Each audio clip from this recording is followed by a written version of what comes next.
Welcome back to False Dichotomies. I'm Cy Castells. I'm Daria Quinn. And today we are talking about Ms. Marvel, specifically Kamala Khan. Kamala Khan, yes. I'm not really a comic book aficionado. It's something that I was always kind of intrigued by as a kid, but didn't really... I was a little bit too intimidated, I think, to really get into it. Mm-hmm. And now I'm in my 30s, and I'm dating someone who is a avid comic book fan. She has, I don't even want to think about how many comic books she owns.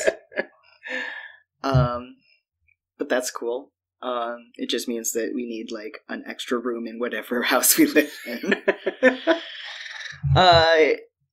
So I'm getting a little bit more into them, mostly through her. But this was something that I already knew about because it was kind of making waves a couple of years ago, because Ms. Marvel, who was a long-running character in the Marvel Universe, was kind of reinvented as a teenage Pakistani-American Muslim girl, which... in addition to being really controversial to a lot of comic book fans who, let's just face it, are historically straight white boys.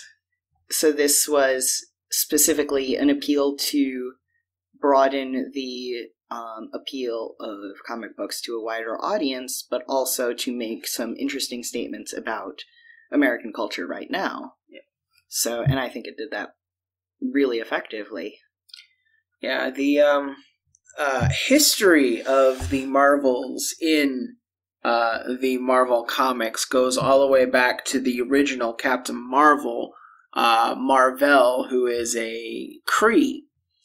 Kree is an alien race. Yes, not the Native American tribe Kree. Different Kree. Yeah. So, Marvel comes to Earth, he's a superhero, whatever else. An encounter with him sees some of his power transferred into a woman named Carol Danvers, which is the Captain Marvel in the movies. The one who... So this is a very timely episode coming out that it's still in a couple of months, I think, that Carol Danvers, Captain Marvel, has entered the cinematic universe. Yeah, to significant fanboy outrage. Like everything else that has something remotely feminine in a lead role, there's a backlash. Yeah, and I know a little bit about the history of Carol Danvers through one of my favorite media critics, Movie Bob, aka Bob Chipman. Kind of introduced me to Captain Marvel through one of his 5-minute big picture videos, where he explained apparently her character had been mismanaged by some really bad writers, basically, who didn't understand their own male privilege, right? And apparently there was this storyline where she was kidnapped, brainwashed, and raped by an alien. Avengers 200. And I know where you're going. All of the other Avengers were just basically didn't pick up on the fact that she was brainwashed and raped, and was and they were all I guess she's married to this guy now or something. Because here's the crazy thing, okay? She gives birth to her rapist. Yeah, basically. And then it's she falls in love with her rapist, who was her baby, who had just been born. And as if... and that's first of all, of course, a person's gonna, fall in love with the baby they just gave birth to, even... But this is a romantic, I'm going to have sex with this person. But the fact is, this was not a baby. This was the reborn incarnation, I guess, of the person who had manufactured their relationship, which is a great way of minimizing the concept of being kidnapped and raped and brainwashed. Yeah. But and then there was apparently another writer whose name I forgot, you might know, who basically rescued her character and allowed her to regain her autonomy and her integrity and finally speak for herself on how betrayed she felt when all of her allies just allowed this to happen to her. Right. It's not like the character of Ms. Marvel, now Captain Marvel, is totally new to the idea of incorporating feminist themes. And yet people are like, feminists are ruining Captain Marvel, and no, it's patriarchy that ruined Captain Marvel. Yeah. And the feminism is what rescued her. Now, so character history. Okay, Carol Danvers is now half Kree because of some convoluted comic book stuff. She becomes the original Miss Marvel. She loses her powers due to Rogue from the X-Men. Okay, yeah, she's the one who touches people and takes their powers. Yeah. Well, Rogue held on a little too long and drained Carol of life force and basically put her into a coma for about a decade. So Carol Danvers is kind of on the shelf. Meanwhile, Carol Danvers is living in the mind of Rogue. And during this time, there is a period when the X-Men are in Australia for reasons not really worth going into here. But while they are in Australia, Carol Danvers is starting to fight her way out of Rogue's mind. And eventually she's able to, and Carol Danvers is reunited with her body or whatever else. She develops an alcohol problem. I'm not surprised given how all that she's gone through. Well, Marvel had a thing in the 90s for making characters alcoholics. Carol Danvers was one, Tony Stark is another. Yeah. Which is why, and of course it's funny because it's like Tony Stark in the Marvel movies drinks. In the comics, Tony is an alcoholic. There's a difference between the two. Well, as is Robert Downey Jr. That's one of his addictions. So I just found it odd that they would have Tony Stark casually drink, given these, these character things in the comics, and not really explore it. Meanwhile, having a recovering alcoholic play this character. I don't know. It's just a weird thing. I wonder if that might be something of a problem with the adaptational choices that people make when adapting a story to cinema. Because cinema kind of has a visual language all its own. Sometimes entire plot lines will be dropped because they don't translate well to the screen. I wonder if maybe they didn't want the alcoholism subplot to overshadow all the other things that were going on. Yeah, that probably makes the most sense. Because one of the important aspects that Tony goes through, especially through Iron Man 3, is a level of post-traumatic stress. Oh yeah, I remember that. And that influences when Scarlet Witch is able to mess with Tony's mind in Age of Ultron and kind of, show him a vision of the future where all the Avengers are dead and Thanos is won, which causes Tony to, try to create Ultron, and Ultron goes, all evil, and I think that was probably a better focus on Tony, but it's one of those little details where it's like I understand that Robert Downey Jr. is an actor and whatnot, but sometimes I feel like, I don't know. If I were in a similar situation, I don't know how comfortable I would be playing a character that casually drinks. Well, it's not only that, but people who are in the audience who have struggled themselves with alcoholism And I know that's something both of us have had issues with in the past. Right. And I personally have found it necessary to quit drinking, Mm-hmm. which at this point I'm a little more than a year and a half sober. Right. And apparently it doesn't get easier, it gets harder, but we'll get into that some other time, right. I guess.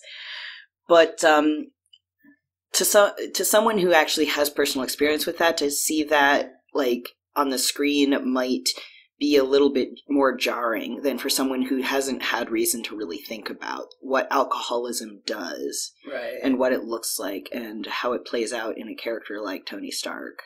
Maybe if we have an episode about Iron Man, maybe we'll see.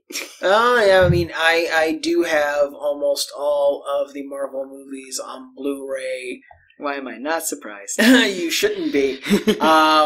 But the temptation to just say, maybe I should have you marathon all of these with me. Mm-hmm. Not like in one go, but like an episode about each one. But I feel like that's a later thing. All right. We'll see. But stay tuned. All right, so back to Ms. Marvel. Back to Carol Danvers. Okay, so Carol Danvers, she develops alcoholism, she recovers.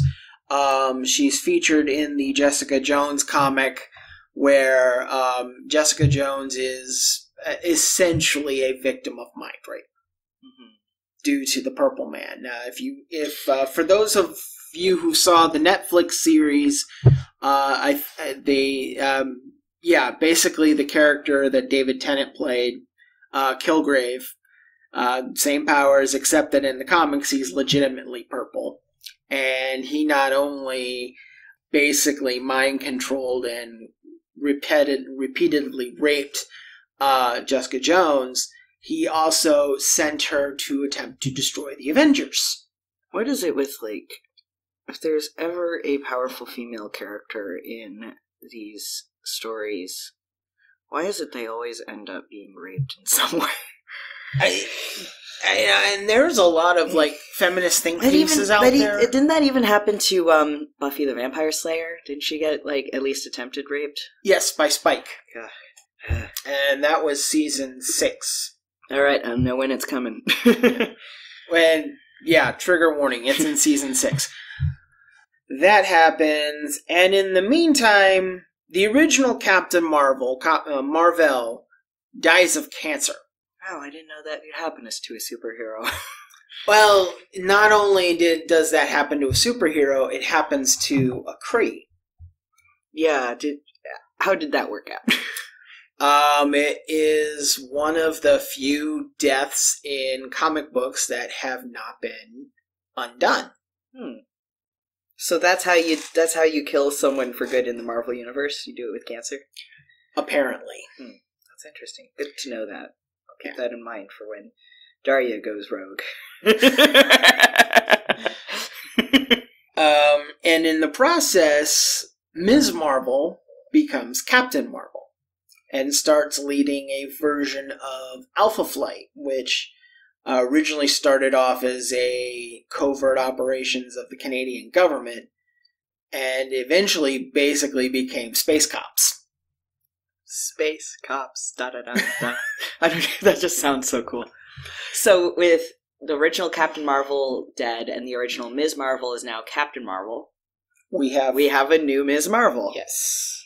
And that's who we're talking about today. Yeah, it was a long roundabout before we got to Kamala, but I come to expect that from comic books.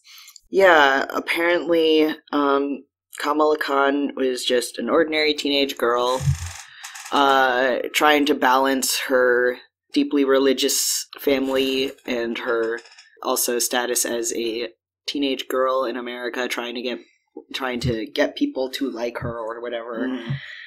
Suddenly gets superpowers and she doesn't know how. She has always been a fan of Carol Danvers.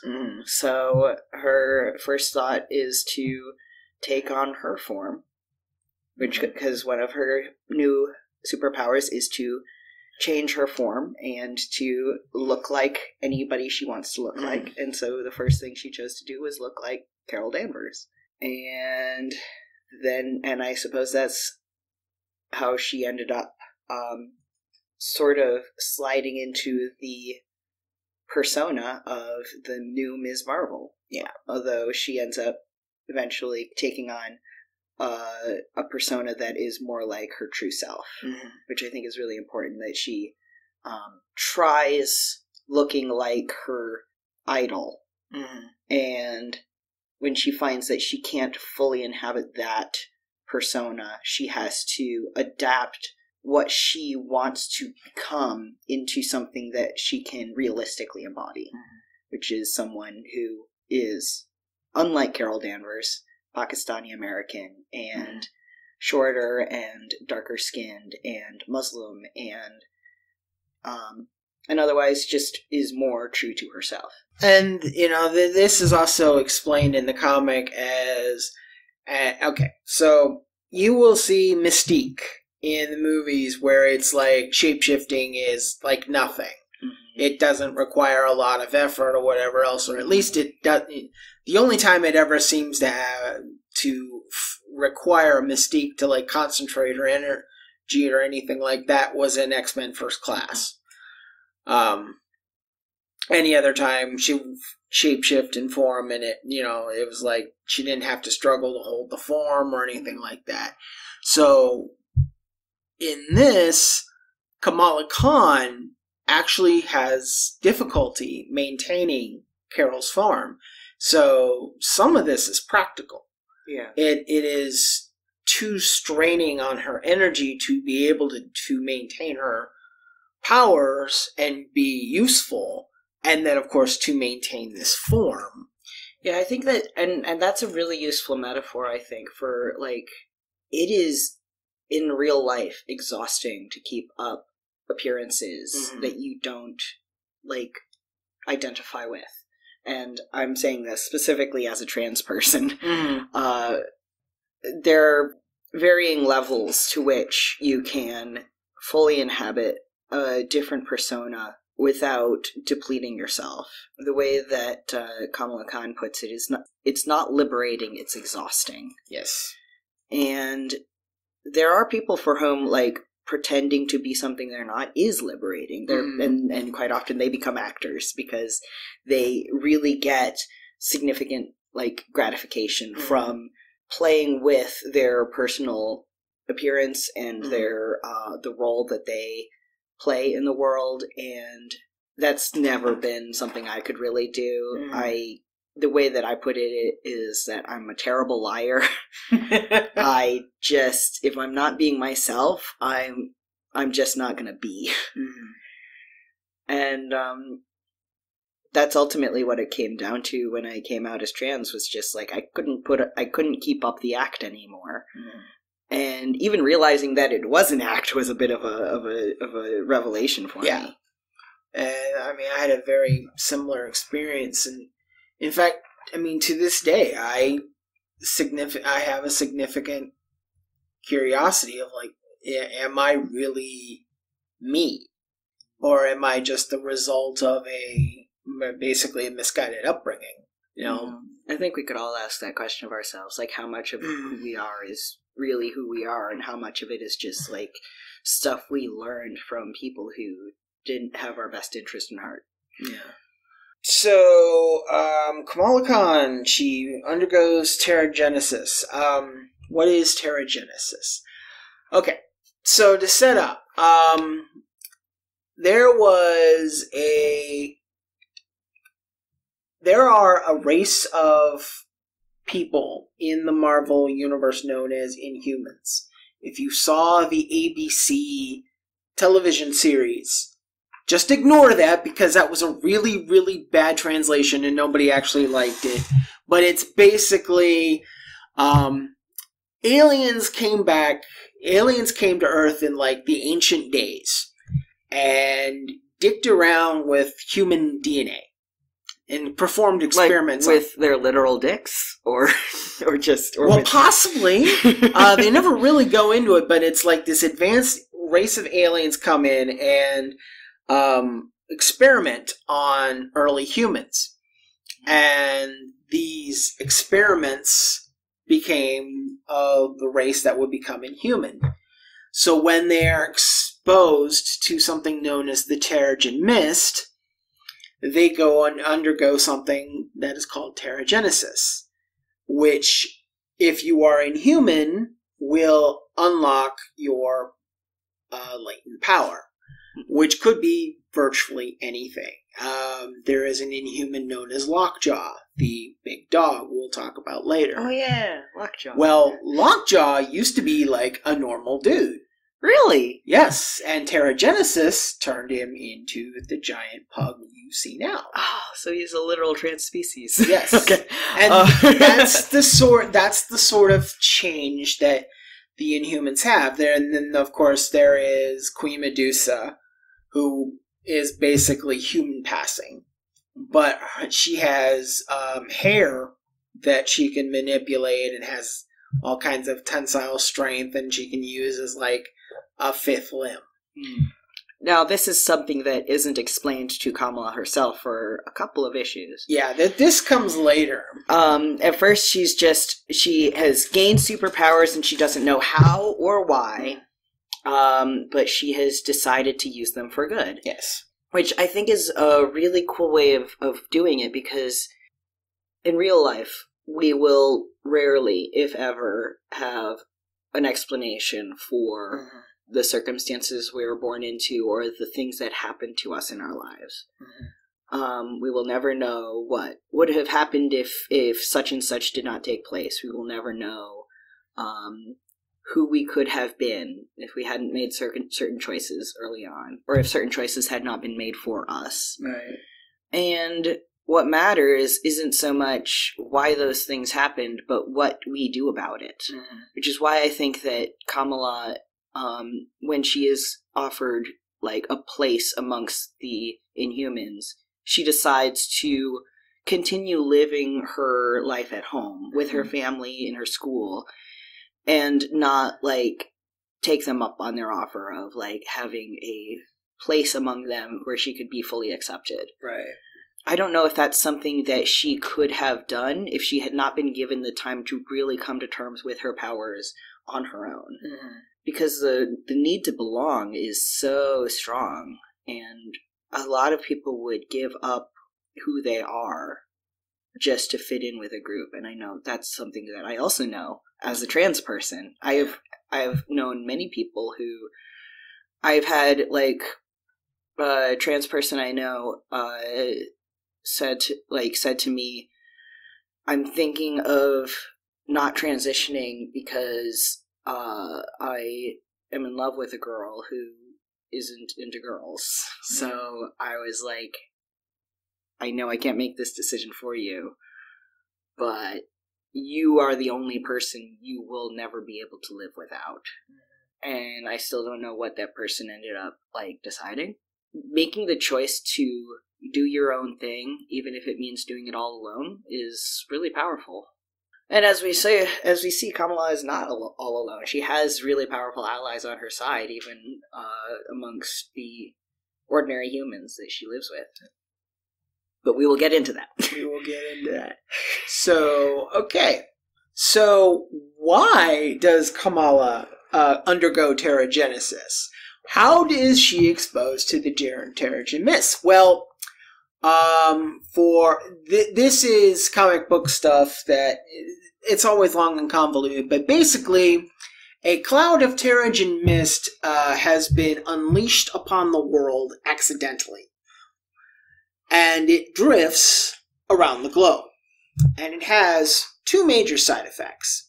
The first one is that there is a surprisingly high uptick in the number of Inhumans that are revealed. The other is that the Terrigen Mists kill mutants. Really? Yes. I didn't know that. Oh, that's not explained. Yeah, that comes later. That's the thing. Apparently, there's a lot of stuff that goes on, like that. You kind of have to read every comic book ever made. Yeah, that's sort of the downside of a shared universe. So the upside being, it's more like real life, and that nobody knows exactly what's going on. Everybody's got a little piece of the story. So, and this will play into stuff that happens later, but basically this puts the Inhumans at war with the X-Men. That's interesting. Or at least in theory it should, which will, it eventually does. But I wonder is, and because this was never revealed in the comics either, is that why when we meet Wolverine, he does not have his powers? I don't remember the specific details about why Wolverine is as weakened as he is right at this point, but it probably does have something to do with it. I'm sure that the diehard comic fans will be able to fill us in comment sections. That on YouTube, that would be below. Do we have a comment section on Libsyn? I think I might have it deactivated. Okay. I didn't necessarily want people to be able to comment because I wasn't sure how many haters we would get this early on. Yeah. So on Facebook, on YouTube, it's kind of inevitable that we'll get haters, but it's part of the world that we live in. So anyway, yes, I'm sure that someone will attempt to contact us at Podcast False on Twitter. Daria will probably read it. Kamala Khan, her powers. She can shapeshift.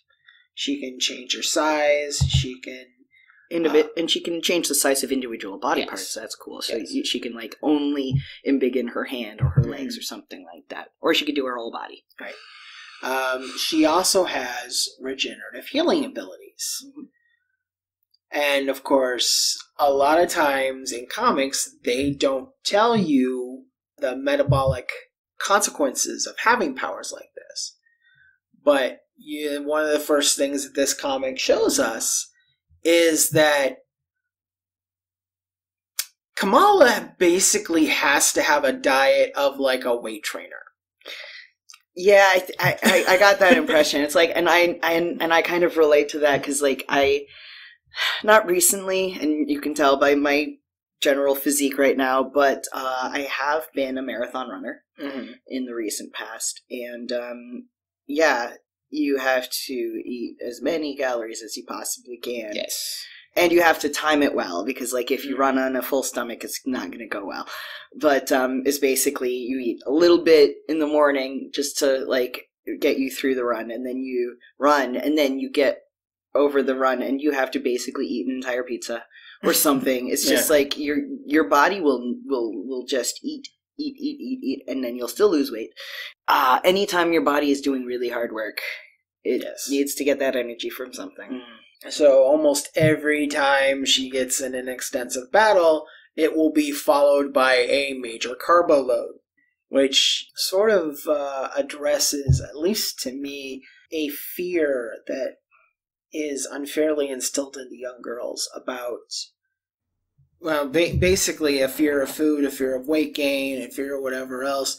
It's almost like this idea that women aren't allowed to enjoy food. Yeah, that's definitely a thing in our world. Yeah. I think that, I appreciate that Kamala's relationship with food is portrayed as a product of her body doing really great things. So, backstory for me, I used to be a girl, and I used to also, when I was a teenager and a child, I was overweight. Not immensely so, but definitely to the point where I was made to feel very othered because of it. One of the first insults that was leveled against me was fat girl. People just called me that like it was my name. Eventually I got to a point in my life where I wanted to lose weight, and I was lucky enough to have the resources to actually devote a significant portion of my life to exercising and really incorporating regular exercise and healthier dieting habits into my life.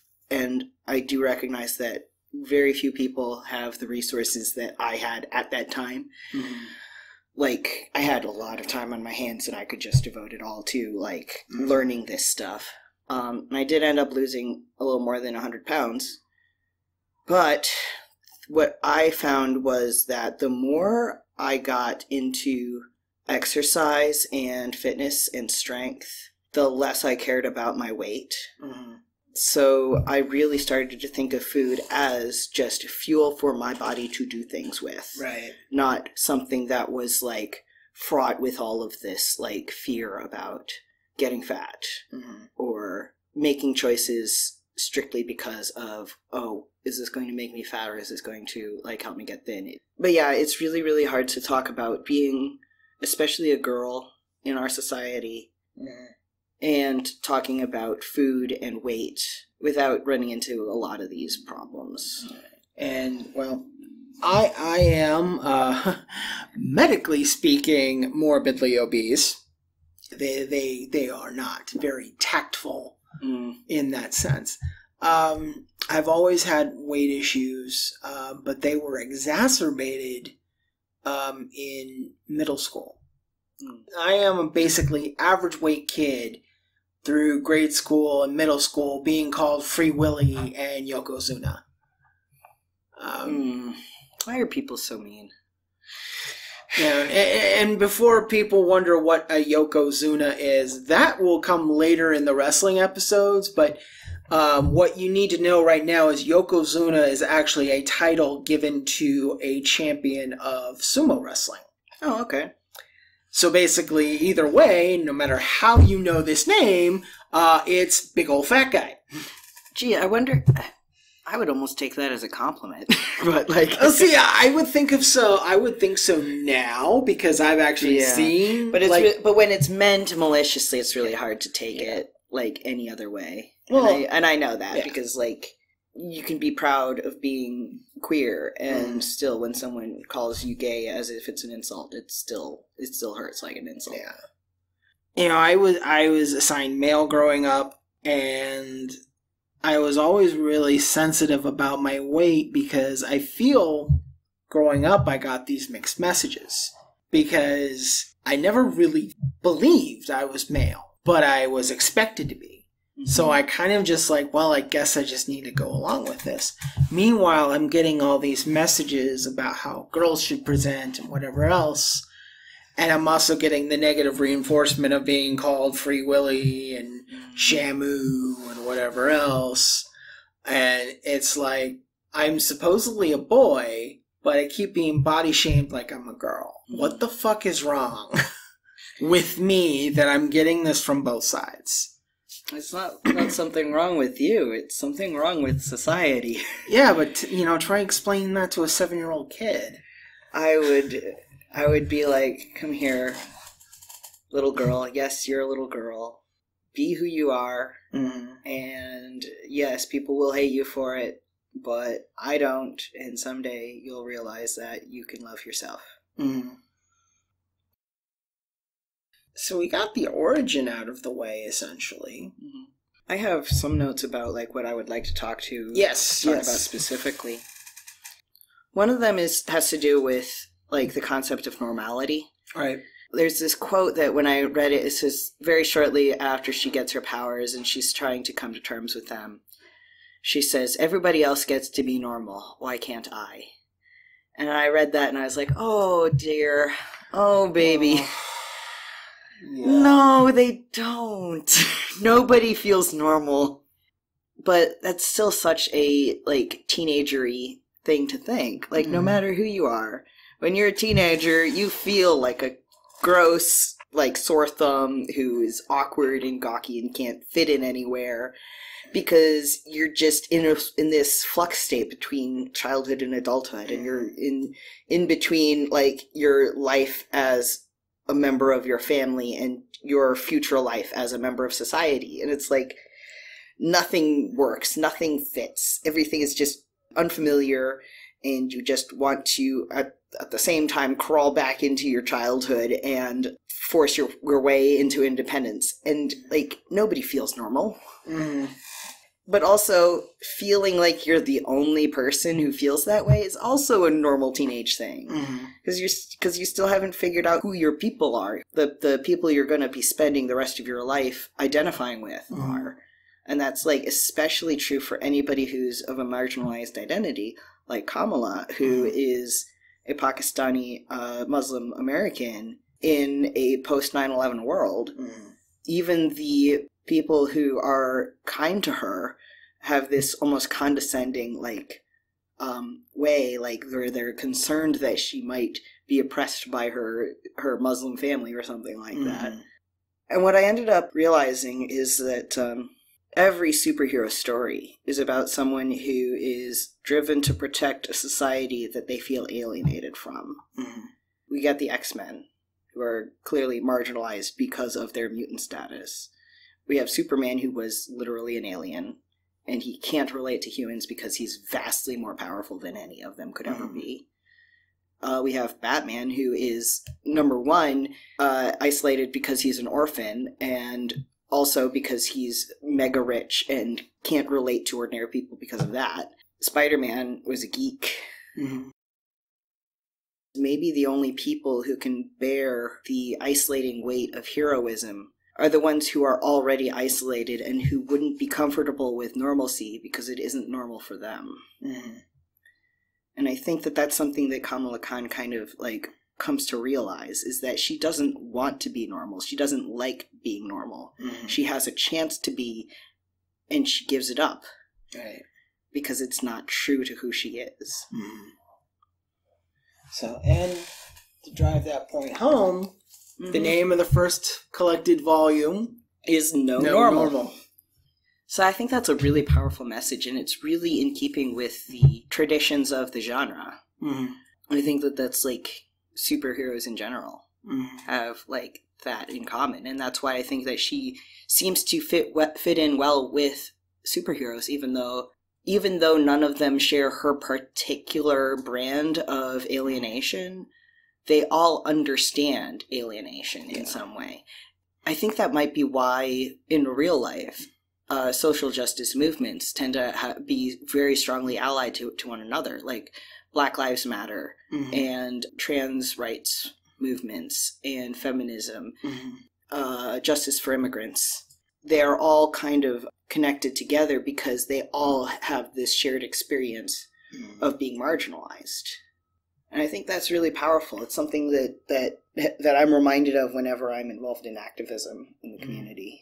And speaking about Kamala Khan and sort of the tradition of superheroes, one of the selling points that I make to people that I try to recommend this comic to is to compare it to the original Steve Ditko, Stan Lee run of Spider-Man. Yeah, I'm not surprised. Spider-Man got his powers as a teen. I think he was 15, 16 when it happened.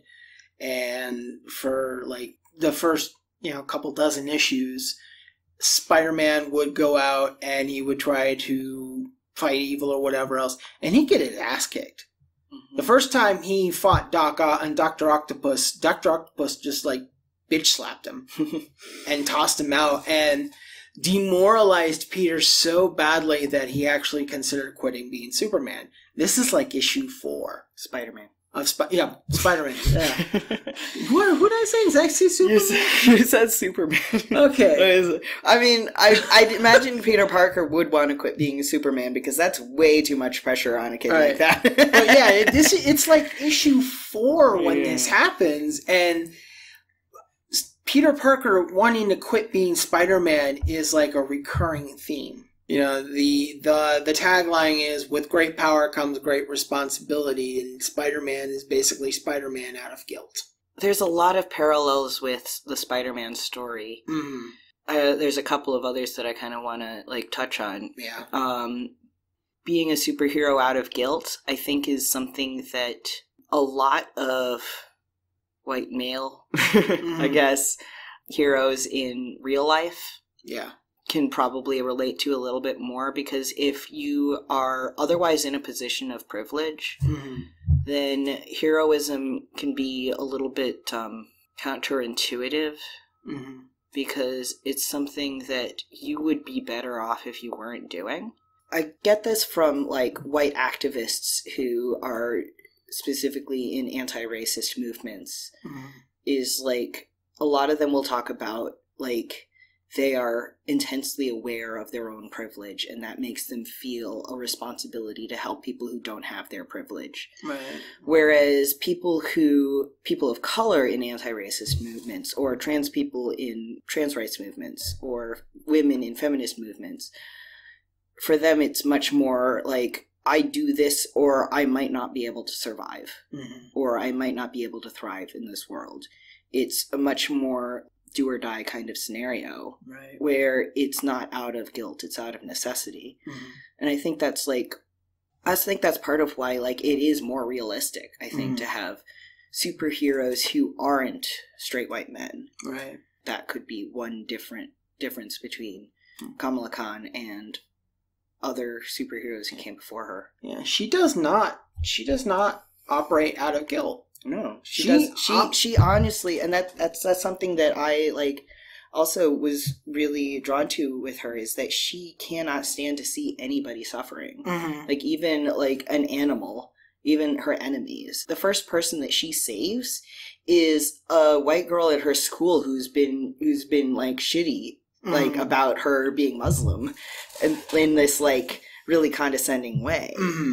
And a jock who's like similarly kind of a douchebag in a couple of ways, although both of them redeem themselves by the end of this story. So, but like just the fact that she is motivated by compassion and just wanting people to not suffer is a much more admirable quality than like just feeling responsible.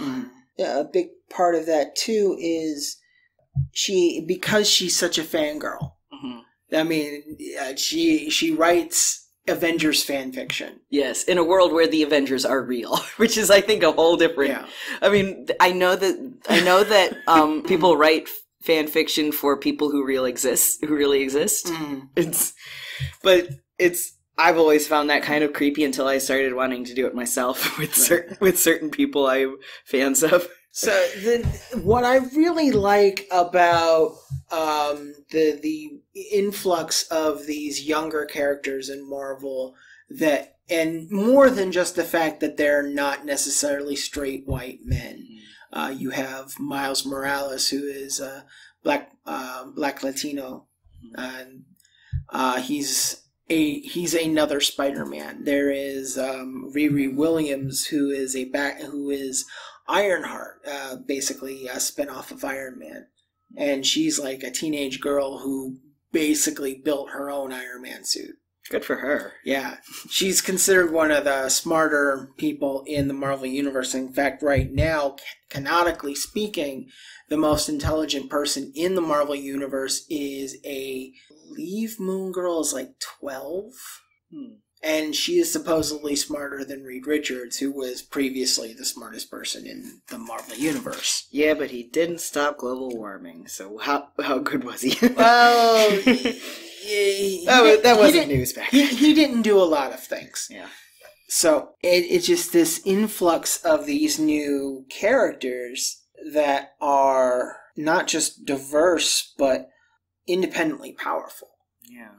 And I feel that is why so many of the traditional comic book fans are so threatened by them. But on the inverse of that, I feel like this is where comic books should be going anyway, because it's incorporating modern culture. It's talking about internet fandom and forums. Yeah. And like the democratization of technology. The fact that you don't need to have like ancestral wealth in order to have access to the resources you need to innovate. We were talking about that in our first episode, where it's like the cost of admission for becoming an online like creator is so much lower than it used to be. Yeah. One of the major positives I feel out of this like sort of new generation of Marvel heroes is something called the forums, which is basically a superhero online HUD that was created by Moon Girl. So there's Moon Girl, who basically moderates the forums. Ms. Marvel's a part of it. Miles Morales is a part of it. Sam Alexander, who is Kid Nova.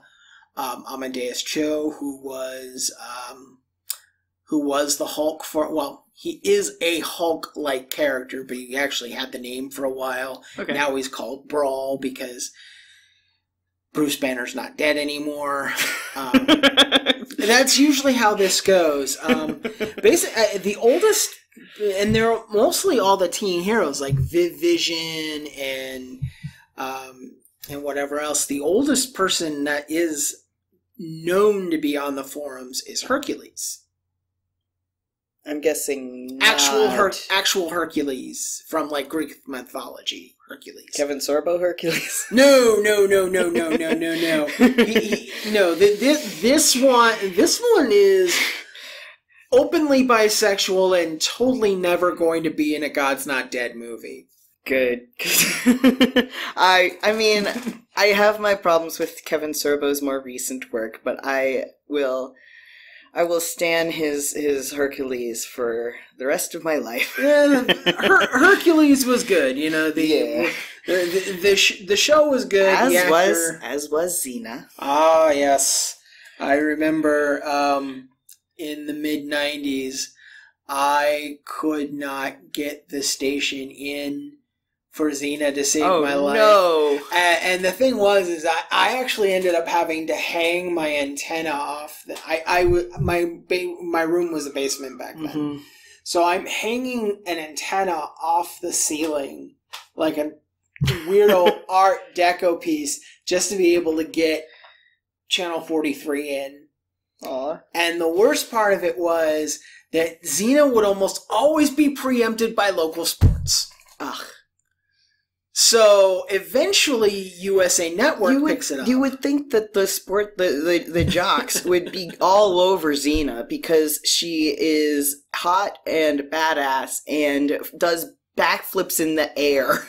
And the thing about it is that she's badass and feminist enough to be taken seriously as a female hero, but she's male-gazed enough. Mm-hmm. Significantly too much. Yeah, I mean, the armor bikini is a little bit much. But, I mean, it's like she's sexualized in the male gaze in such a way that it's like, hello, you know, it's like the feminism is being snuck in. You turned off tits for this? And, they were magnificent pair. Yes. Mm. So the idea that there is this younger generation of heroes that are embracing modern technology in a way that the older heroes don't, because they were conceived and written in a completely different era. Mm-hmm. And I feel that fiction in a modern setting should reflect the modern setting. Yeah. And comic books are not very good at that. Yeah, I think that, like, I did read a little bit of The Unbeatable Squirrel Girl earlier this year. No, last year. And they had this running joke where, like, there would be, I guess, Twitter conversations in between stories as a device to get people caught up with the story. Mm. And that was, like, an example of one of the ways that they've been incorporating modern technology into the stories. But it's a little bit, I think the fact that people are gradually learning how to tell action stories without having all of the cell phones be conveniently out of batteries is really interesting, because, like, Kamala Khan, like, has a cell phone, and she has, like, a specific code that she uses to signal via cell phone to her friend, who can get her back up if necessary. Yeah, we have not touched on Bruno yet. Yeah.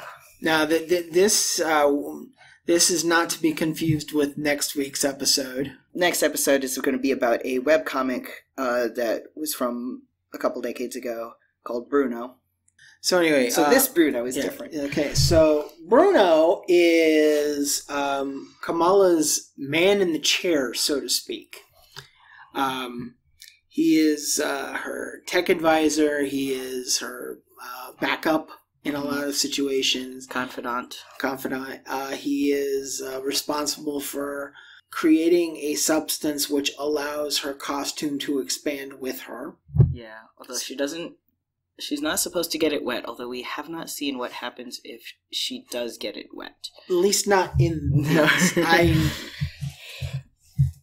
So they hint at it enough that I'm like, they're going to have to come to like make that into a point at some point. Now, of course, the irony of this is the costume is a burkini. Yeah. Well, yeah, it was originally like a swimsuit that was made to be modest. Mm-hmm. That like there's like when she's first deciding to like actually be a superhero and she needs an outfit, she's like looking for her burkini, and her mom says something like, "I thought you said you would never wear that," and she says, "I said I would never wear it for swimming." And how that did not immediately set off warning bells in the mom's mind. Although, who knows? Well, spoilers, she does figure it out. The mom does, but like, yeah. But it's like, so the thing about Bruno as well is Bruno is Kamala's love interest. Yes. Yeah, and like that was another thing that I wanted to talk about a little bit is like, and we're talking about a lot of this out of order. Mm-hmm. We're talking about the first 4 issues right now, and we might get further into the story at a later date. But Bruno does have romantic interest in her. Mm. I don't think we actually get into how she feels about him in that way, but we do get something of a soft rejection by the end of this run. And I really liked it because there's 2 really cliched ways it could have gone. Mm-hmm. There's 2 sides of her that both have individually, like, good reasons not to want a romantic relationship with Bruno. The superhero side of her could give the obvious, like, oh, anybody that I'm close to could be used against me by a villain in the future, so I probably shouldn't have, like, overt connections to other people. And that's something that other superheroes, I think, have used as an excuse to not get into relationships. Which I don't think would really fit with Kamala's character because she has repeatedly prioritized her personal relationships. Like, they are part of what makes her strong as a superhero. Right. And the other side of her is, and I think Bruno kind of assumes this initially, and that is she can't be dating a Catholic Italian boy. Yeah. Her parents would want her to be with a Pakistani Muslim boy. Yes. Both of those are, like, entirely legitimate reasons to say no to someone, as would just saying no without giving any explanation. Right. Because you don't owe someone an explanation for rejecting them. It's your personal feelings alone. Right.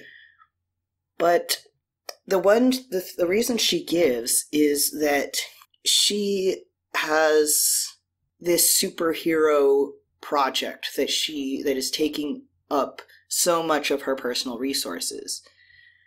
And it's really hard to do that even when you're undistracted.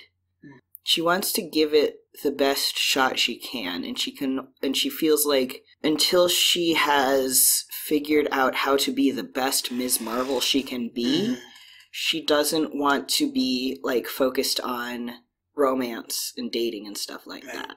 And that is something that I fully appreciate and respect. And it's for someone who is a teenager, and I'm sure has all of the, like, physical drives that a teenage girl might have. That's a really powerful decision to make, and I think she does it very well. Speaking on that level, there is a internal conflict with Kamala as far as how she relates to her religious beliefs. Yes. And this would be natural for anyone of pretty much any belief structure who was brought into it as a child. she is not 100% in love with it. She's definitely feeling a lot of tension between her Muslim identity and her desire to be accepted in American society, which, again, this is a post 9/11 world, and Islamophobia is a major part of American culture right now. That I've always been kind of disappointed, I guess, in that, because I grew up in a neighborhood where it was mostly white, but one of the largest minority populations in my town was Middle Eastern Muslims. And I had a significant amount of Muslim classmates and neighbors growing up.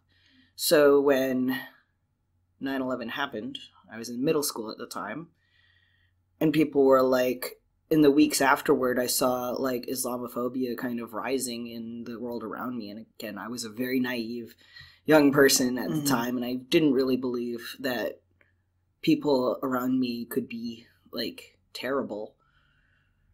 I was like, no one's gonna buy that Islam is a inherently violent religion, because like, look at them. They just live their lives like the rest of us. And little did I know, people have an uncanny capacity to ignore the humanity of others. And that was one of my first lessons in that. And some of it is internalized Islamophobia. And some of it is just teenager stuff. Yeah. It's like, I don't really want an escort on my dates. Yeah. I don't necessarily know if I want, the thing with the burkini. Why can't I just have like a normal swimsuit, stuff like that. And even a little bit about how her one friend Nakia wears a hijab, whereas she doesn't. And there is a bit of a tension over that. I don't know if it's like a strong tension. I think, it's not very strong, but it is a dividing. Nakia is leans a little bit more toward like embracing her Muslim identity. Yes. It seems that she has chosen to prioritize her Muslim identity, which is fine. There's a lot people of every religion do that sometimes, and I think what the tension is, if there is one, is that Kamala isn't quite ready to pick a side. And I don't know if she ever will, because I don't think she's the kind of person to pick sides. Right. Except in the fight against evil, which she does definitely pick a side there. Yeah, she seems to be more concerned about reconciling the two halves. And I think that that's an admirable quality. And and I think that like America being a nation that at least nominally is built on diversity, and if you go back to some of the writings of the founding fathers, they had a lot of respect for the Muslim religion, but for Islam, because if you read about what little they wrote about Islam, it was mostly favorable. So Islamophobia is not an inherently American trait. Right. It's just something that we're going through right now. And I think part of Kamala's sort of aversion to the more Muslim side of her self is her brother Amir, who is far more devout. Yeah, he's more devout, I think, than even his parents would like. and the parents are pretty traditional. Yeah, I think that the parents have like most parents have a lot of conflicting expectations for their children. They want their children to obey them, but they also want their children to be independent. They want their children to be safe, but they also want their children to be brave. And I think that really comes through in Kamala's relationship to her parents. I really admire her relationship with her parents. I've actually written a little bit about this because there's also, I have some quotes that I pulled out from Sheikh Abdullah. I don't know if I'm pronouncing that correctly, but he's a clergy person, I guess, in the mosque. In the mosque that Kamala is a member of. Again, neither of us are Muslims. Mm-hmm. I don't know a hell of a lot about Islam. So I'm definitely going to mess up some pronunciations and get some things wrong. If you want to set us straight on anything, go ahead. If you are a Muslim and you want to give us a little bit more information, go ahead and contact us. Yeah. And one of the things to bring up, too, is these books are good at giving you notes about important cultural things. Yeah. Every once in a while you get a footnote that just explains what a word means. And it's also important to note that this first run of Miss Marvel and even the second run after the Secret Wars event were basically created and written by Muslim women. Mm-hmm. So this isn't like an inauthentic, stereotypical presentation.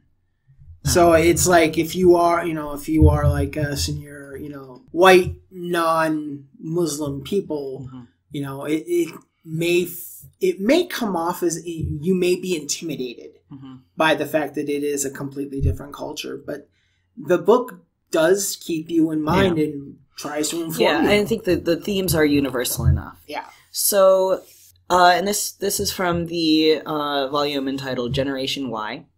By this point, Kamala's parents have noticed that she is keeping something secret from them. Mm-hmm. She's sneaking out at night. She's disappearing for hours on end. She's coming home and eating all the food in the fridge, like we were saying earlier. Mm-hmm. And they send her to talk to Sheikh Abdullah, who is, again, a clergy person. Mm-hmm. And she does not want to go. Mm-hmm. But she goes, and she doesn't tell him the whole story. She says, I can't tell you what I've been sneaking out of the house to do. I'm helping people, but I can't tell you what I'm doing.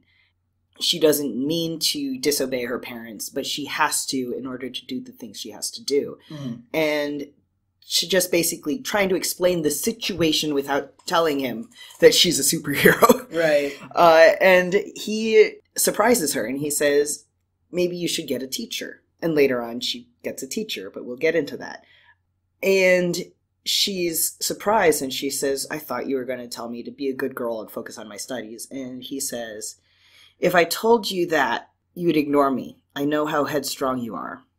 So instead, I will tell you to do what you are doing with as much honor and skill as you can. And he says, I have been giving youth lectures at this mosque for 10 years. If I still have to warn you about Satan and boys, I should lose my job. I am asking you for something more difficult. If you insist on pursuing this thing you will not tell me about, do it with the qualities befitting an upright young woman.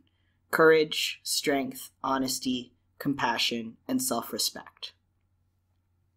And I just loved that scene so much. Yes. Because it shows, it's like confirmation. Because like we were talking about her wanting to reconcile these various parts of herself. And what this scene really shows her is that she can. She has been given the blessing of the mosque, basically, to do what she's doing, but to do it well. And she is learned now that she is allowed to have privacy, because what matters isn't that she tells everybody in her life exactly what's going on, but that she basically acts in such a way that she can be trusted to keep secrets. And that comes up again in the fourth volume called Last Days, where she's afraid that this might be the last time that she has to spend with her friends and family, so she wants to set some records straight. One of the things she does is she wants to come out to her mother as a superhero. Right. And it's very similar to a coming out scene in a lot of ways. And her mother says she already knows. And Kamala is like afraid that her mother's going to be disappointed in her, and she says, if the worst thing you do is sneak out to help suffering people, then I thank God for having raised a righteous child. And that hit me really, really deep in my feelings hole. Yeah. It actually reminded me of one of my favorite songs from the Indigo Girls. If you don't know the Indigo Girls, they are a staple of lesbian culture for the past several decades. But there's a song from, I believe it's the Beauty Queen Sister album. It's called Birthday Song, and the refrain of that song is, I have nothing to give except for to live as the person you know me to be. And I think that's kind of what, like, when you are dealing with someone who you can't necessarily tell them the whole truth about what's going on, or you can't necessarily give them what they want from you, if you know that they love you, you can give them the gift of being that person they love. Mm. And I think that's something that I really felt in that scene. The Last Days, the fourth volume, is basically a setup for an event comic known as Secret Wars. And this is the 2016 Secret Wars. This isn't the one from the 80s. They like to reuse names for things. So, Secret Wars is basically caused by what the comics had set up as incursions, where alternate universes physically collide into one another.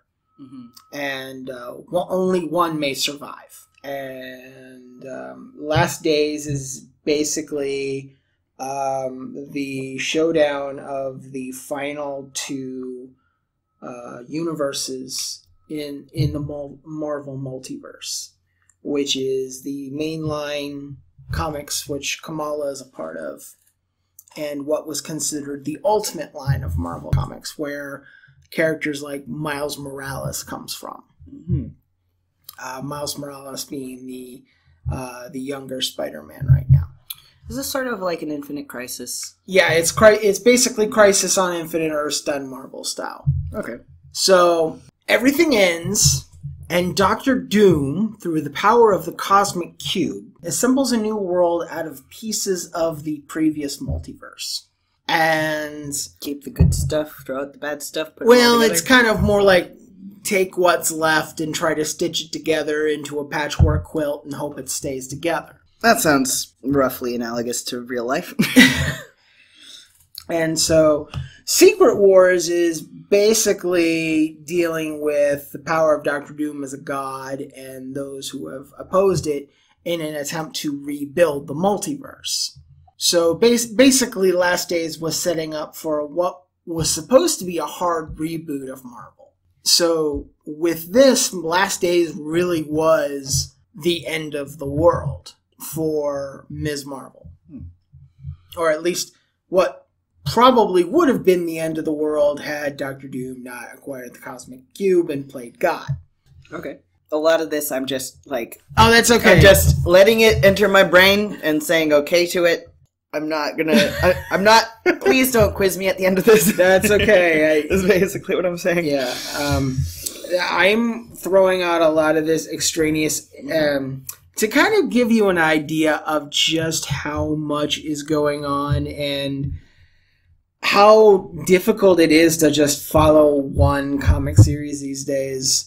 And I know that sounds like I may be dissuading you from getting into comics, and you know what? I'm kind of intending on that, because I feel like I should be honest about the thing that you may be interested in. Yeah. I think it's better than, like, getting into it and then realizing later that you can't really possess it as fully as you maybe hoped. Yeah. And the thing about shared universes is if you try to get into one title that you're interested in, they're going to do everything they can to make sure that stories that start in the book you're reading end somewhere else. Yep. They want you to get into more and more. Yeah, and it's like, it's expensive. Mm-hmm. And it's also incredibly time consuming, and it's confusing, and everything they do is just going to get undone anyway, because it's all about creating a perpetual product. that is sort of the downside of all of this is, in a way, a lot of this is continued after Volume 4 into what would be probably Volume 5, the relaunch of Ms. Marvel. But it also is wiping away a previous world. And we're just supposed to be okay with that. So the idea that faced with what will probably be the end of the world as Kamala would know it, she does two of the things that she feels that she needs to do in order to have peace with Oblivion, which is to come out to her parents as a superhero and to make things clear with Bruno about how she feels about him. Yeah, and I'm really glad that she got that chance because, like, I think that one thing that is kind of being set aside in the superhero genre is the necessity of secrecy. Yes. I know that, at least in the cinematic universe, Iron Man made huge waves at the end of the first Iron Man movie he had every intention of setting forth some official story about what happened and solidifying his secret. And instead of doing that, he stood up in front of a press conference and said, I am Iron Man. And credits roll. and he kind of marks a new era of superheroism where every trope of the superhero genre is questioned, including the necessity of having a secret identity. Right. And I think that Kamala really needs to have her secrets for a little while because she needs to figure out who she is and how she's doing this and who her friends are and who her enemies are. But once she has a solid understanding of who she is and what her place in the superhero world is, she wants the people she's closest to know who she is. And that makes a lot of sense. I think that it makes sense for who she is. It makes sense for what the world's like anymore. I don't think keeping a secret in a world with 24/7 media surveillance is at all feasible anymore. You can't, like, imagine being Clark Kent in a world where face recognition software exists. I don't know. It's hard to imagine that there is a world where eyes don't work. Where all I have to do is take off my glasses and suddenly... Oh no, who's this mysterious stranger who just appeared in the room? Where did Daria go? Oh, there she is.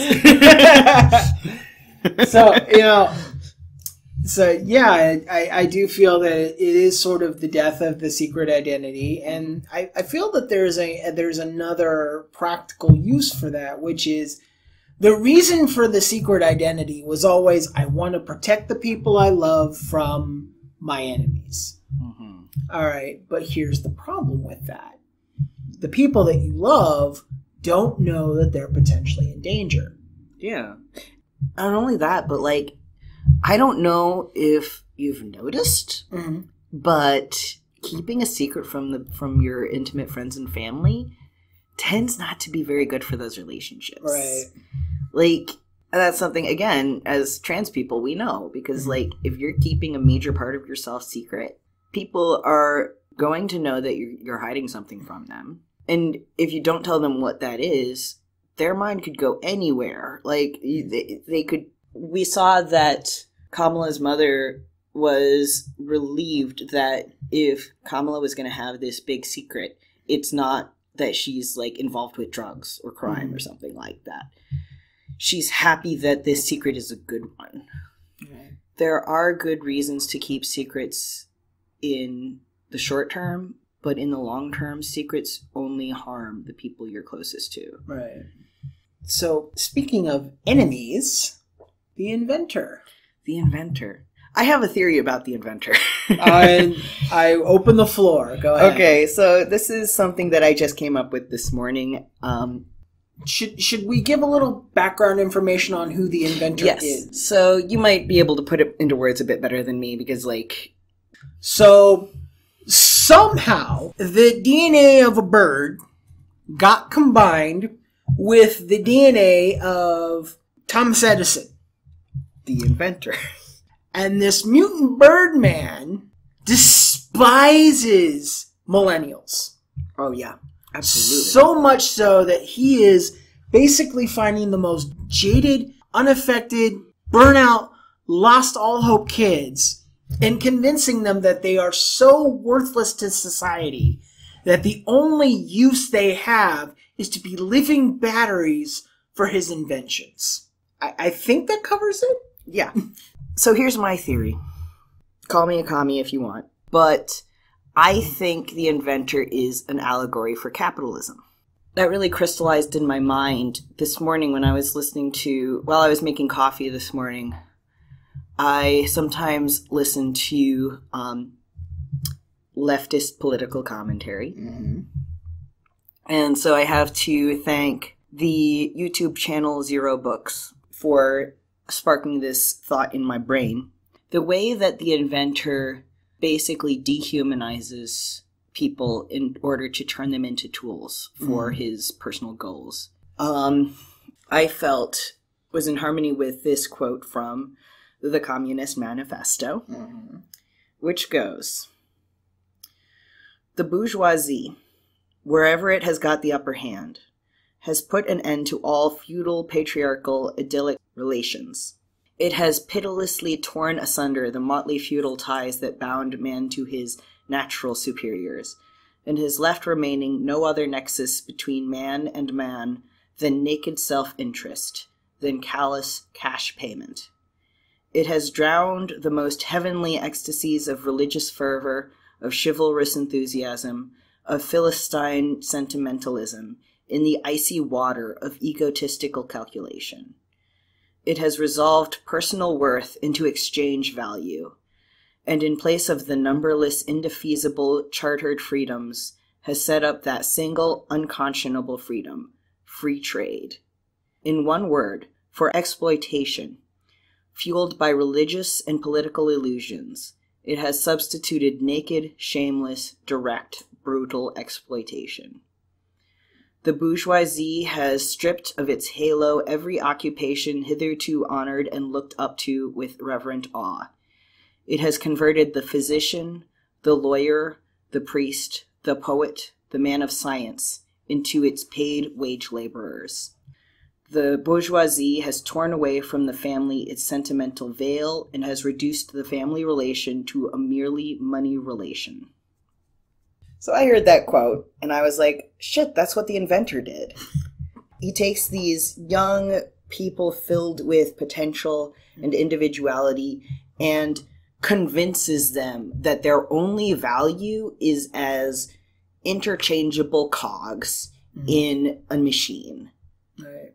Just like in the real world, we are born these beautiful, unique, creative beings filled with potential and individuality, and we grow up and we're told we are only worthy insofar as we can earn money by working for the capitalist system. Right.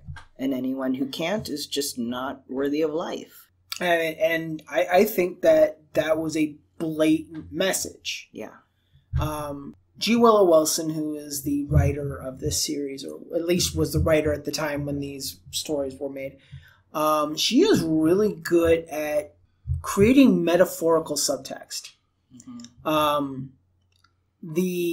Something that I remember from the next volumes, issues you haven't read yet, basically the next volume of Ms. Marvel is a story about gentrification.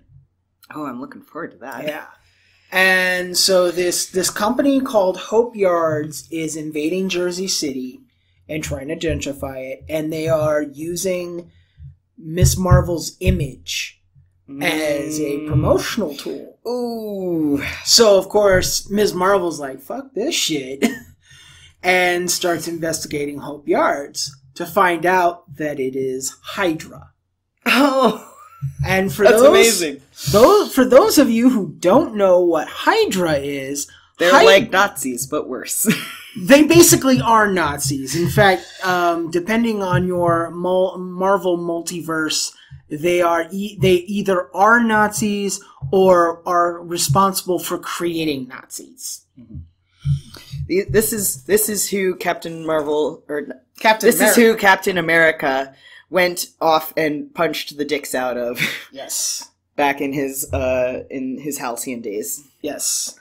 I just remember reading this, like, gentrification, an international terrorist organization. Oh, wow, that makes perfect sense now, because gentrification is basically going into ethnic neighborhoods and making them white again and pricing everybody out. And this happens, like, through the natural mechanisms of, well, not natural, the inherent mechanisms of capitalism. Mm-hmm. Because what happens is some young, hip, wealthy white person will stumble onto this interesting, ethnic, quirky little neighborhood where the property values are conveniently quite low, because it's a minority neighborhood and no one wants to live there, except for the young, hip crowd who are like progressive and they like diversity. So they move into this neighborhood and they're like, I'm saving a lot of money on my rent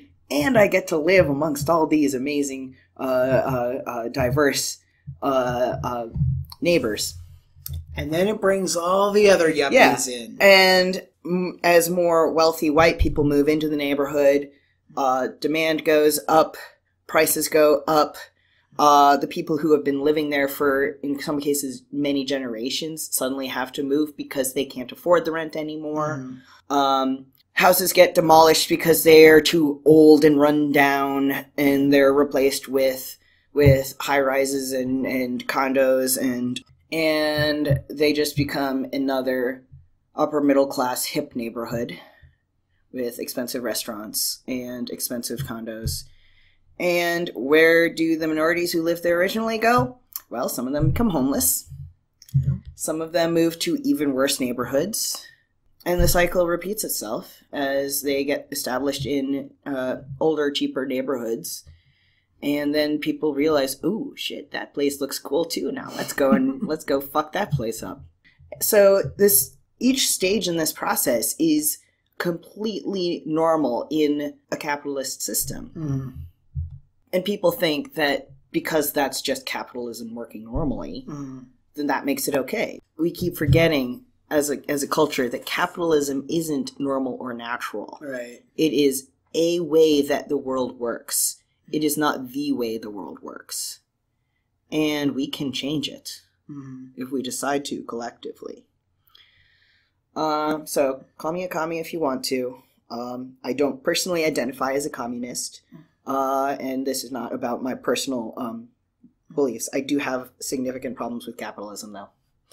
And I feel like the Ms. Marvel Comics agrees. I feel like it addresses how the younger generation, the millennial and the generations following it, are unfairly maligned by people who basically destroyed the world for us. And again, when I was talking about how this modern wave of new characters in Marvel are sort of finally reflecting the culture that they come from in a way that a lot of the traditional fanboys don't want, because all they want is the comics they read in the 90s, where it's like the big pouches and the big guns and the Rob Liefeld unrealistic body structures and blood and guns and edge and women who basically parade around in like mini bikinis, and it's like all they want is the male power fantasy, and they don't care about story at all. And then of course they whine about event comics and all the story problems now, but it's like, yeah, but you want to take us back to like the early 90s where it was all style and male power fantasy and the storytelling wasn't there. when you don't have a story, you don't have any plot holes. Mm-hmm. And if there's something that the geeks hate, it's plot holes. Well, here's the other thing is, I feel that, especially with media that has anything to do with women or queer identities or basically anything non-white, that people will create holes out of nothing. Now, there is a controversy, apparently, over a deleted scene from the Captain Marvel movie, where it expands on a scene where Captain Marvel is hit on by some sleazy dude. And in the original cut of the film, he's like, "Hey, baby, won't you just smile for me?" And she just kind of just gives the annoying and walks off. She eventually just leaves and basically steals his motorcycle and runs off. In the deleted scene, he like full on hits on her, and she breaks his hand and takes his jacket and his motorcycle. And now that is what we call a female power fantasy. Yes.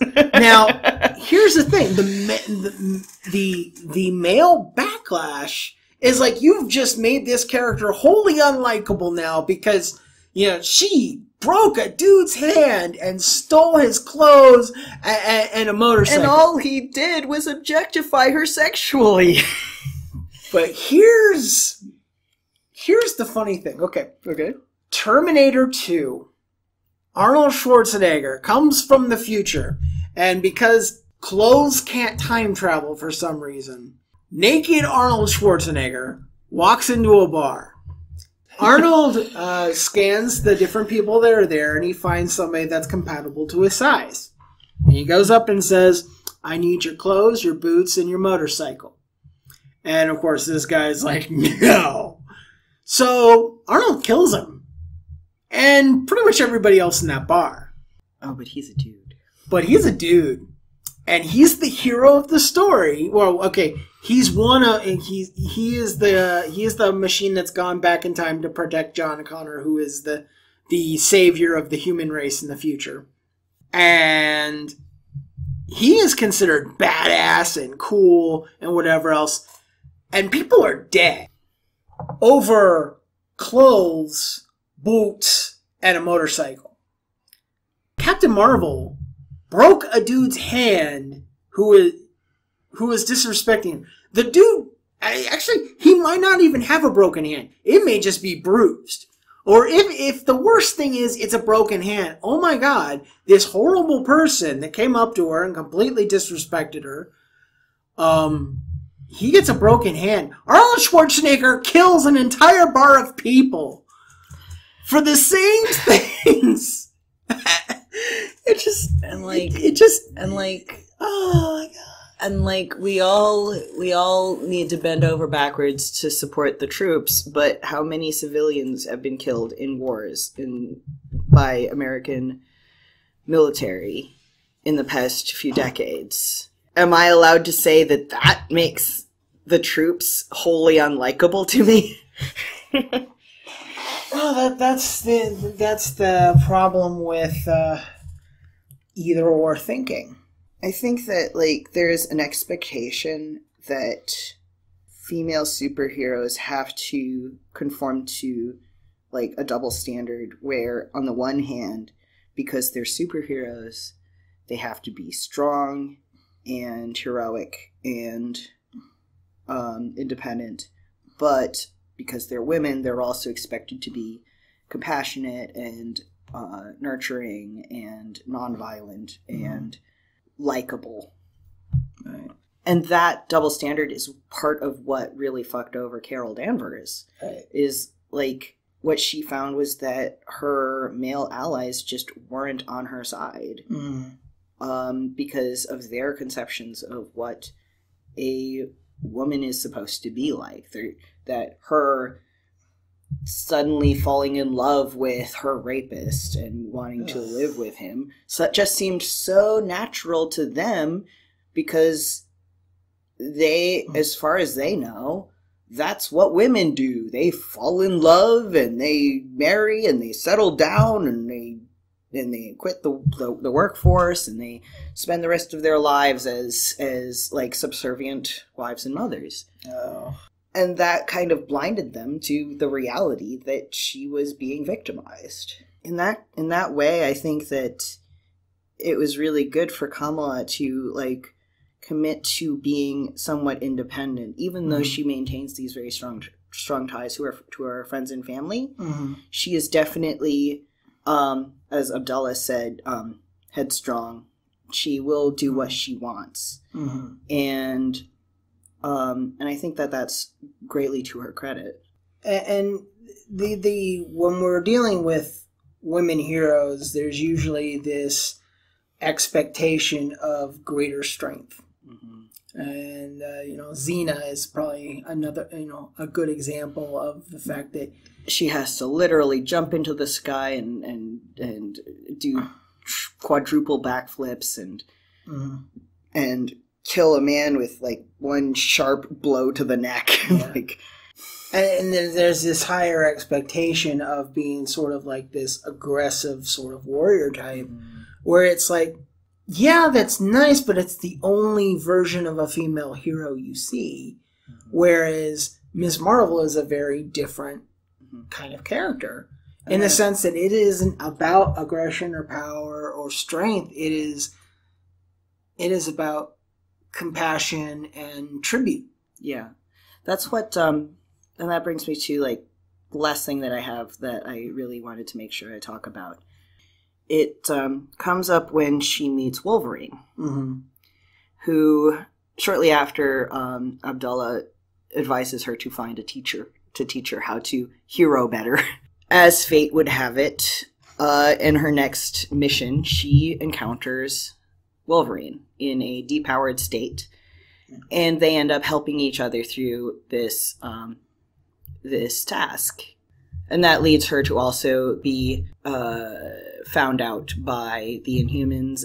But when she meets Wolverine, he ends up becoming a little bit of a mentor to her. And while they are working through these sewers, defeating crocodile monsters and trying to find the inventor, they have these conversations about heroism and how saving people works and how it is to be a superhero.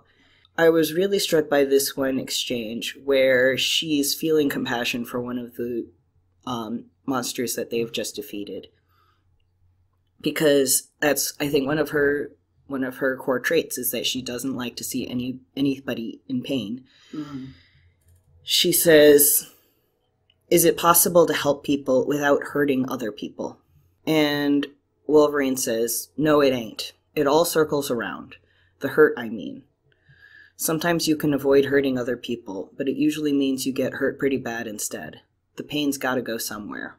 And that's something that Kamala really needed to hear at that point, because she's trying to reconcile violence with her personal philosophy. Right. She doesn't want to hurt anybody.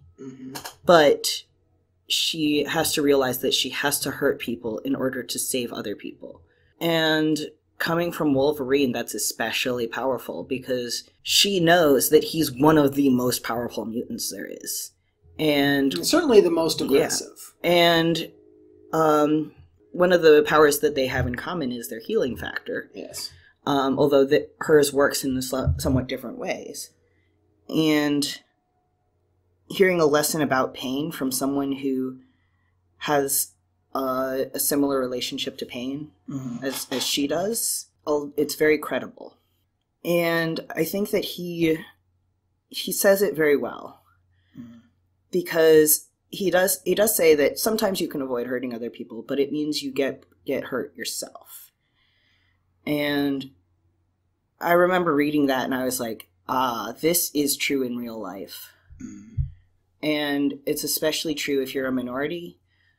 Sometimes you have to make other people feel uncomfortable in order to make the world better. Right. That's why we protest in the streets, because you might be inconvenienced if you're driving to work and there's a protest walking down the street and you have to reroute. But whereas you've been inconvenienced a little bit, the people who are marching in that protest have been hurt way worse, and they are fighting to prevent even worse harm. Right. The idea that the pain's got to go somewhere is a recognition that we can't make all the problems go away. What we can do is redistribute the trouble, redistribute the misfortune, redistribute the resources. And that's something that, if you're in a position like Kamala's, where you have the option to use your power to hurt somebody, it's really helpful to recognize that as like something that you're not creating or destroying, you're just redirecting. If you hurt someone in the course of saving someone else, you have not created that pain, you've just moved it around. Now, speaking of that, that brings us to the second major villain of these 4 volumes, Kamran. Oh, yes. And Kamran is a bit of a more direct on the nose reference to, I would imagine, the average Muslim's relationship to extreme Islam, in the sense that he's basically running a terror cell. His philosophy is, this world will never accept us, so we are going to destroy it so that the way is cleared for us. Right. And when he says this, he's not talking about Islam. He's talking about the Inhumans. Yes. So there's another, like, the supernatural aspect is an allegory for the natural aspect. Right. And part of it, too, is this is based in one of those moments where Kamala is a little more accepting of the traditional Muslim upbringing. Whereas Kamran is someone that she is basically presented with by her family. Yeah, he was apparently the son of a friend of the family. Yes. And so he's from a Muslim family. Mm-hmm. And it's also, and I don't know how much of this was him lying in order to get on everybody's good side, because we find out later he's a big fat liar and cannot be trusted, but he has something that will please her parents. He's a well-educated, clean, and upright young man. And that happens to be a part of her faith. Yes. And also, he shares one of Kamala's treasured hobbies, which is World of Battlecraft. I really get a kick out of the way that comic books will sometimes get around trademarks by just like making very thinly veiled. Yeah. Because there's something strange is afoot at the Circle Q. I'm like, okay, I guess we're going with this. So Kamran is like kind of set up for her to immediately view him as a potential love interest. And like, yeah, she immediately has an interest. And she also feels like not only is he attractive and has similar interests to her, but he also is specifically the kind of guy who her parents would approve of. Yes. At least she thinks so. But she immediately starts pushing boundaries with him in terms of, like, she wants to, like, go with him out in public places, which her parents would not approve of without her brother going with. Right. But her brother doesn't want to go with, so he kind of gets dragged along unwillingly. And, like, she immediately kind of wants to be closer with him than is really appropriate. And I think that might be, like, at least partly due to she believes that he is the kind of person that her parents would approve of, and therefore her parents can't disapprove of her spending time with him. Right. Ignoring the fact that it's not about who she's doing these things with. It's, like, the appropriateness of the situation. It's the fact that she's still very young. She just met this guy. They're going out in public. She's still like, this is still during a time when she has been keeping secrets from her parents, and they're not sure what to make of that. Right. And also, like, she's dragging her brother along with them when he's not really cool with that. And so it's kind of confusing the materiality of his appropriateness with the actual behaviors that she's exhibiting. Mm-hmm. Not that he's any saint himself, obviously. Yeah, we find out later he's a liar. And the thing about it is, she has reason to suspect almost right away that this guy isn't who he says he is, because his inhuman abilities are very similar to this terrorist that she has been dealing with, to only find out that he is that terrorist, and that there have been a double to try to sort of fake her out. Sort of like the end of the first Scream movie, where we find out that there's actually 2 killers, not just one. So, like, Kamran comes in to basically seduce her to his side of this inhuman coalition against humans. Yeah. And she's like, hey, some of my best friends are human. And, like, and she's, like, definitely not in for that. But in the process, her brother ends up getting hurt, and that's, like, not cool. I think that she needed to learn that lesson. There is no perfect boy for her, basically, especially not at this point. Like, I think that possibly helped her solidify her path as one characterized by independence and basically making decisions by and for herself. Right. And I think this also plays into later, where she makes a relatively mature decision as to not allow herself to be overwhelmed with her emotions concerning Bruno. Yes. Which, spoilers, actually leads to their friendship getting kicked in the ass pretty hard. But that's later. Yeah. Let me put it to you this way. Ms. Marvel is what I would consider required reading. If you want to read comic books, this is one of the titles you want to get. And you want to go all the way back. Be a completionist when it comes to Kamala Khan, because... You could actually do that right now, because the storyline hasn't gotten impossibly convoluted yet. Yeah, she's only been around for about 5 years, so... Yeah. And most of Kamala's story is relatively well contained within the Ms. Marvel comics. Plus, she's cute, and she's nice, and she's cool, she's funny, her friends are all awesome, her family are adorable. Oh, yeah. And she's, like, a really good humanizing force in the world, I think. I definitely think she's one of the better superheroes I've ever read about. Especially for the younger readers. This is going to reflect your experiences in your life, in your world, in a way that, in a way Iron Man and Spider-Man won't. Yeah, they're boomer superheroes for boomers, and this is a millennial superhero for millennials and youngers. Yes. 10 out of 10, would recommend. Yeah. Good comic books. Yeah, diversity is a good thing. And I really do believe that Kamala Khan, at least as far as cultural impact, may be one of the most important comic book characters ever made, behind Superman and Spider-Man. Oh, that's pretty high praise, but I think I buy it. I think she is that significant. So when I say required reading, I mean, I am not even kidding. I really do feel like, done correctly, she's going to be one of the major pantheon heroes 50 years from now. She really could be. Keep an eye out for her. So. Oh, I can't wait to see her movie.